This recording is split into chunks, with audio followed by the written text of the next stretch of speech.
Yeah, I'll react to that, sure. Because we don't need your stupid metric system.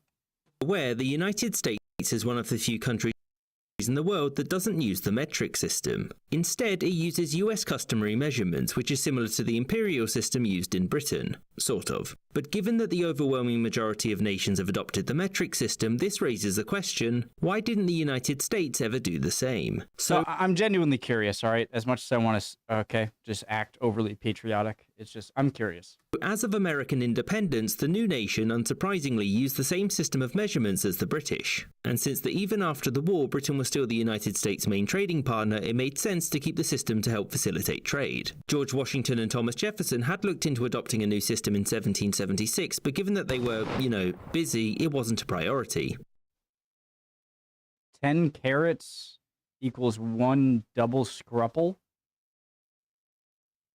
Hogshead. New system in 1776, but given that they were, busy, it wasn't a priority. President James Madison was a fan of the metric system, but when its use was abolished across Europe in 1812, he and many others believed that the system would die out. In the early 19th century, the British sought to standardize the measurement system its empire used, and so it created the imperial system, which had some differences to the units that Americans used. Britain had hoped that the United States would adopt the imperial system as well, but the Americans didn't fight and win a war against the British just so they could keep taking orders from them, so no. As the United States continued to grow as a chunk of international trade, many of its businesses started to trade with more and more nations. These countries used the metric system, which meant that US businesses were using both. As such, to facilitate this and to lessen trade reliance on Britain, President Andrew Johnson passed the Metric Act, which formalized conversion rates and allowed businesses to use both. So I like the foot, okay? I do. There's something magical about the foot.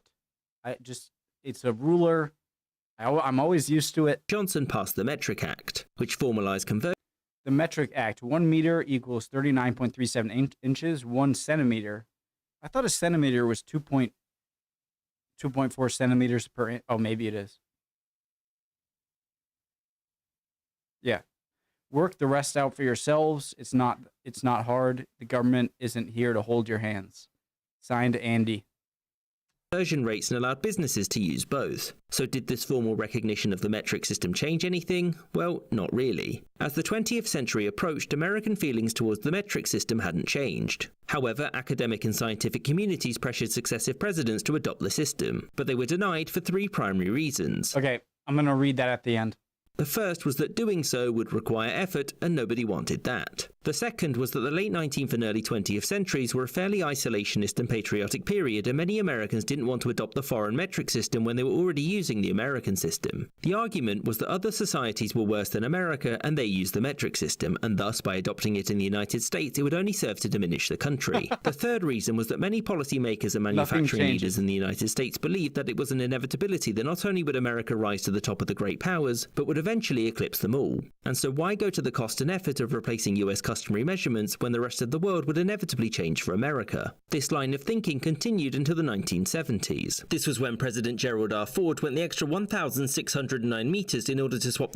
Wait, so it really is because we were just too stubborn? Dang it. This was when President Gerald R. Ford went the extra 1,609 meters in order to swap the United States over to the metric system. First, he passed a law which placed the metric system. Okay, I'm reading this, and then I'll read the newspaper.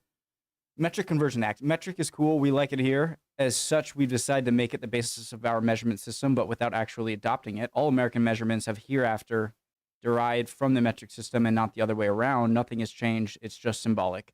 We should also create a board of experts to help shift the country towards the metric system. To do this, I shall create one and give it no mandate or authority to actually change anything. Okay. It will largely just be a group of self-important know-it-alls that will receive a government paycheck and whine to everyone else and each other about why nothing is working. Signed, a man whose middle name is literally Rudolph. Gerald Rudolph Ford. I didn't know that. Okay. All right. America's preferred system. He and Congress also established the Metric Conversion Board, whose purpose was to guide industry in the country into a permanent adoption of the metric system. The problem was that the board couldn't agree on how to adopt the system, and also, nobody listened to it. And when Ronald Reagan took office in 1981, he ended the board, seeing its work as un-American. And thereafter, the attempts to change to the metric system have been unenthusiastic and unsuccessful, meaning that the United States would stay as one of the few countries in the world that didn't use the metric system. I hope you enjoyed this episode, and It was just because we were too stubborn. Okay. That was satisfying, I guess. Okay, let's go back. Let's go to the newspaper. I always got to read the newspapers. It's one of my favorite parts. We'll find it eventually. I'm not editing. Oh, here it is. Denied for 3 New Jersey tabloid, April 16th, 1900. Nerds told no. McKinley rejects metric reform. William Big Bill McKinley has rejected all calls by some science-type nerds to embrace the foreign metric system. They believe that changing from the all-American freedom-loving and liberty-protecting U.S. customary measurements to metric. Such calls were immediately dismissed as promoting cannibalism. Seems like a stretch, but where do they use metric? Transylvania. What do they have there? Vampires. What do vampires eat? People juice. What is cannibalism? Which is cannibalism. And if you adopt a system of measurements, like places where they eat people parts is okay, then you're getting scarily like them. Thus, if America does change over to metric, you'll be chewing on grandma before Thanksgiving. This is why I love these. Women may have feelings. Really? Sorry. Yes. A group of researchers and scientists may have discovered something utterly shocking. Women may, in fact, be able to feel things. Really?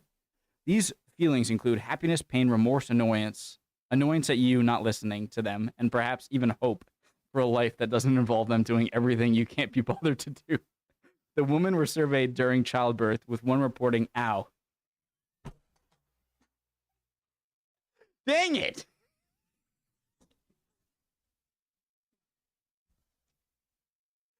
Oh, God. Okay. I'm sorry. Okay. I'm sorry.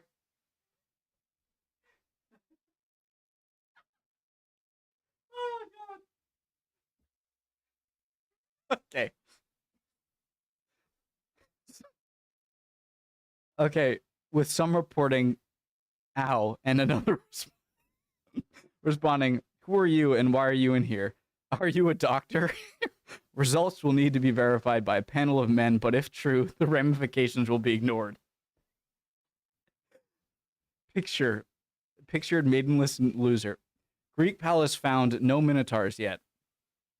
They get increasingly less about the story. Excavation of a newly found palace at Knossos has begun in earnest. The palace is believed to have belonged to the famous Minos. Wasn't he from, who, according to legend, had a minotaur which he kept in a maze under the palace. No, we've not found a minotaur, said Sir Arthur Evans. We have discovered a mysterious dark labyrinth, though, and we've sent 500 soldiers down there, and none have returned. But that doesn't mean anything. There's also a loud snarling coming from the entrance now. It's getting louder day by day, but it's fine.